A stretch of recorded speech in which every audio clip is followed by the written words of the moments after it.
душанбе пойтахти Тоҷикистон ба нишасти панҷуми сарони машварати ҳамкорӣ ва тадбирҳои боварӣ ба Осиё омода мешавад. омодагӣ бо пешвози меҳмонҳо дар 3 рӯзи ахир 150 000 гулҳои мавсимӣ фақат дар кӯчаи рӯдакӣ айни ҳол шинонда истодаем.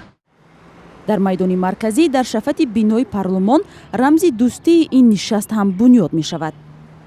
нақшаи оро додани шаҳр бо рамзи ин нишастро бунёди рассомони Тоҷикистон ба уҳда дорад. масъулин мегӯянд, танҳо дар роҳрави хиёбонҳои марказӣ то 700 000 дона гул шинонданд. дар ин нишаст, ки рӯзҳои 14 ва 15 июн дар Душанбе баргузор мегардад, раҳбарони 27 кишвар иштирок хоҳанд кард.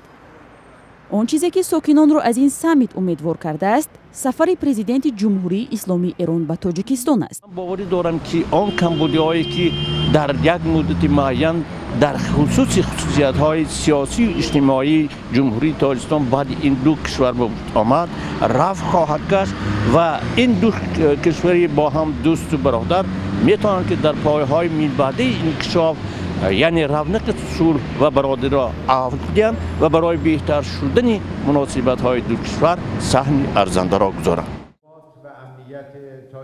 робитаҳои Тоҷикистону Эрон соли 2015 баъди он сард шуд, ки мақомоти Эрон гуфтанд Бобаки Занҷонии миллиардери зиндонии эронӣ қисми аз пулҳои худро ба Тоҷикистон бурдааст. аммо баъдан ин робитаҳо баъди ҳузури раиси ҳизби мамнӯи наҳзати исломӣ дар як конфронсе дар Эрон комилан ба сардӣ гароид. баъд аз соли 2017 робитаҳо бо Эрон ба ҳадде тира шуд, ки ҳукумати Тоҷикистон ин кишварро ошкоро ба талош барои барангехтани низоъ ва ҳимоят аз терроризм муттаҳам кард.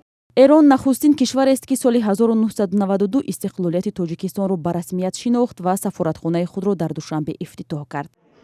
соли 2013 ду кишвар ба маблағи $292 миллион амрикоӣ доду гирифт карданд. аммо дар соли 2018 табодули маҳсулот миёни ду кишвар наздики $70 миллион шуд, ки нисбат ба як соли пеш ҳудуди 35% камтар будааст. омоданашон дар Тоҷикистон хеле хуб мешавад. барои он ки муносибат сал гумшудагӣ буд, лекин аз тарафи Эрон агар хоҳиш пайдо шавад, ки бо Тоҷикистон пештара борем ҳамин барқарор шавад, хеле нағз мешавад. ин ҳама бо фоидаи ҳамин давлатҳое ки дар ин саммит ҳозир иштирок мекунанд. дар пайи баргузории ин нишаст донишгоҳҳои Душанбе бо вуҷуди мавсими имтиҳонҳои қабул ба муддати 3 рӯз таътил эълон карданд. мақомоти интизомӣ аз сокинони ноҳияҳои Тоҷикистон хостанд 14 ва 15 июн безарурат ба Душанбе наоянд.